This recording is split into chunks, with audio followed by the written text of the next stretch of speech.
ভাগবতের আসরে আমরা কেন আসি শুধু একটাই কারণে, ভাগবতের আসর থেকে আমরা জেনে যাব যে আমার হৃদয়ে মাঝে কে বিরাজ করছে, তাকে আমি কি করে ভজন করব, কি করে রাধা কৃষ্ণের যুগলকে এই হৃদয়ে মাঝে ভজন করে লালন করে আমি আমার মানব জীবন ধর্ম করব। সেই জন্যই ভাগবতের আসরে এসে থাকি। অথচ ভাগবতের আসরে আজে বাজে শুরু হয়ে গেল, কেউ বাধার সৃষ্টি করছি না। এটা কি শাস্ত্র? এই শাস্ত্রের জন্য আমরা এসেছি, এইটা জানার জন্যে। অথচ চৈতন্য মহাপ্রভু নিজেই নবদ্বীপের মাটিতে বলেছেন, দুর্লভং মনুষ্য জনম দেহি নাম খনু ভঙ্গুর তত্রাপিয় বৈকুণ্ঠ সুদর্শনম। ভগবান বললেন, দুর্লভ মনুষ্য জন্ম পেয়েছ, ক্ষণুভঙ্গুর অল্প সময়ের জন্য এসেছ, তথাপিও তুমি বৈকুণ্ঠ সুদর্শন করতে যাচ্ছ। কিভাবে? সাধুগুরু বৈষ্ণবের সেবার মাধ্যমে তুমি সেই জিনিস লাভ করতে যাচ্ছ। এইটা তো জানতে এসেছি ভাগবতে। তাহলে ভাগবতে আজে বাজে সুরে কেন আমরা কীর্তন করব? আজে বাজে সুরে কেন আমরা কথা শুনবো আর পকেটটা কেটে টাকাগুলো নিয়ে গেলাম? এটা কি হলো?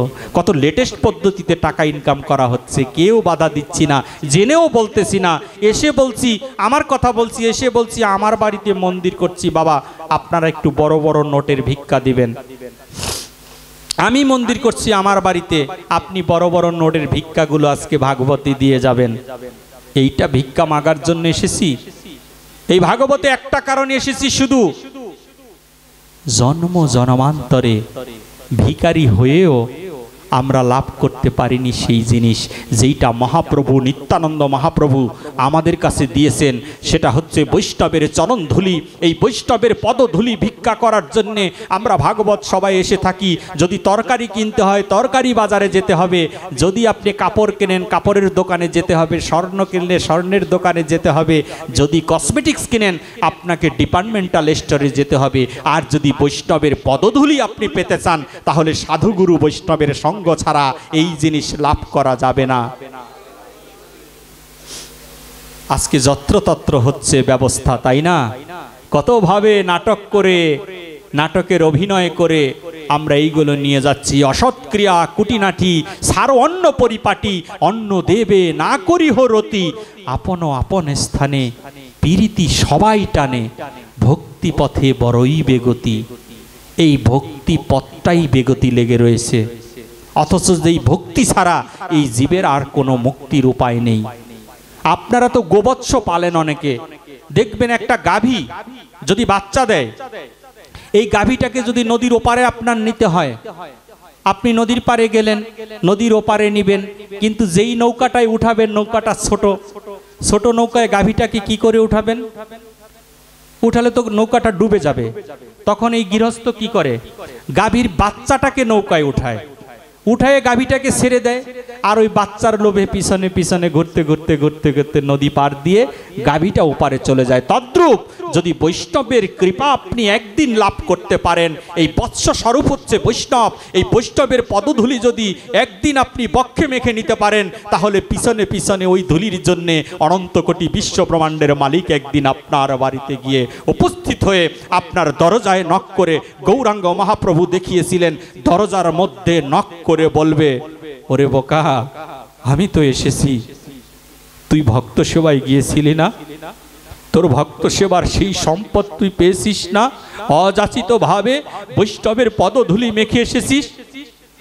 আজকে দেখ আমি তোর গৃহে এসেছি। ঘরের দরজা নক করে দিয়ে আমার মহাপ্রভু দুই বাহু তুলে বলবে, এই বদনে একবার হরি বলো, তাহলেই তোমাকে আমি কৃপা করে দিব। এই জন্যই তো মহাপ্রভু এসেছেন। ওই মহাপ্রভু আর কেউ নয়, ওই মহাপ্রভু হচ্ছে বৃন্দাবনের শ্রীমতী রাধারানী, যার ভজন করে কোনোদিন লাভ করা যায় না। রাধারানীকে ভজন করার কোনো মন্ত্র নেই, রাধারানীকে ভজন সাধন করে এই জিনিস আমরা লাভ করতে পারবো না। তোমরা যাকে গৌর বলো, ওরে আমি বলি রাধে, জন্ম জন্মের পাপ বুঝি বাধায় আমার কাঁধে, এই কাঁধে জন্ম জন্মান্তরের পাপ নিয়ে বসে রয়েছি। তোমরা যাকে গৌর বলছো সে হচ্ছে এই বৃন্দাবনের সেই গোপন সম্পদ শ্রীমতী রাধারানী। আপনি অবতীর্ণ হয়ে নবদ্বীপের মাটিতে শচী গর্ভ আবির্ভূত হয়েছিলেন আমার গৌরাঙ্গ মহাপ্রভু। আজকাল ঘরে ঘরে ভগবান পাওয়া যায়, বলছে অমুক ভগবান, অমুক ভগবান, তমুক ভগবান। আমরা বিচার করতে এখনো জানি না। বিচারও করিয়া মনে ভক্তিরস আস্বাদনে মধ্যস্থ শ্রী ভাগবত পুরাণ আমরা বিচার করতে শিখিনি। আজকে আমাকে যদি কেউ ভালোবাসেন, আমি যদি কাকে দীক্ষা শিক্ষার মন্ত্র দেই, যদিও এই কাজ করার যোগ্যতা আমার হয়নি, যদি দেই, একদিন না একদিন দেখবেন বলবে এই শাওন প্রভু হচ্ছেন ভগবান। ভগবান না হলে এই কাজ করতে পারে না।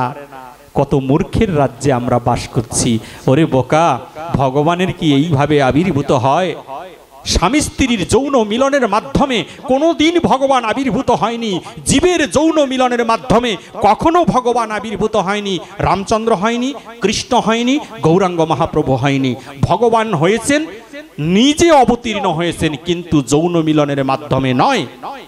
তাহলে আমাকে আপনি ভগবান বলছেন, আমি তো যৌন মিলনের মাধ্যমে এসেছি। আমার বাবা মায়ের যৌন মিলনের মাধ্যমে আমার জন্ম হয়েছে, তাই তো? আমার বাবা মা যদি না মিলিত হতো আমি কি আসতাম? তাহলে আমি কি করে ভগবান হলাম? ভগবান তো রামচন্দ্র, ভগবান তো কৃষ্ণ। কৃষ্ণ এসেছিলেন কিভাবে? কংসের কারাগারে। কংসের কারাগারের মধ্যে, অন্ধকারের মধ্যে, দুর্যোগময় রাত্রিতে কৃষ্ণের বাবা বসুদেব ছিল জেলখানার বাহিরে, আর মা ছিলেন জেলখানার মধ্যে। কৃষ্ণ কিভাবে আবির্ভূত হলেন? যৌন মিলনটা কখন হলো? এই দুইটা জীব তো মিলিত হলো না, একটা আলোর মাধ্যমে নাভিপদ্ম মূলে গিয়ে কৃষ্ণ আবির্ভূত হয়ে গেলেন। তাহলে কৃষ্ণ তো যৌন মিলনের মাধ্যমে আসেনি, গৌরাঙ্গ মহাপ্রভু যৌন মিলনের মাধ্যমে আসেনি, একটা তুলসী পত্রের মাধ্যমে গৌরাঙ্গ মহাপ্রভু শচী মাতার গর্ভে এসেছিলেন। আজকে গৌরকে আমরা ভগবান বলি বলে অনেকে বলে আমার গুরুদেব অমুকে ভগবান, আজকে অমুকে ভগবান। এই যে গুরুবাদী যে শাসন, এই শাসন থেকে আমাদের বেরিয়ে আসতে হবে। মনে রাখবেন, গুরু কোনো ব্যক্তি নয়, গুরু কোনো প্রতিষ্ঠান নয়, গুরু হচ্ছে চলমান একটা গবেষণাগার। আজকে সেই গুরুকে নিয়ে ভুল ব্যাখ্যা করা হচ্ছে। আপনার গুরু ও গুরু, আমার গুরু ও গুরু। আমরা তো সম্প্রদায় জ্ঞানই জানি না। সম্প্রদায় কাকে বলা হয়? সম্প্রদায় বিচারের সময় কোথায়? যারা ভজন করছেন তারা কি সম্প্রদায় জ্ঞানের বিচার করতে পারেন? মহাপ্রভু কি পেরেছিলেন? আমরা কি বলতে পারি ব্যাসাসনে সুখদেব গোস্বামী ভাগবত পাঠ করেছিলেন, তিনি কোন সম্প্রদায়ের ছিল? সুখদেব গোস্বামী কি ঊর্ধ্ব তিলক পড়ত?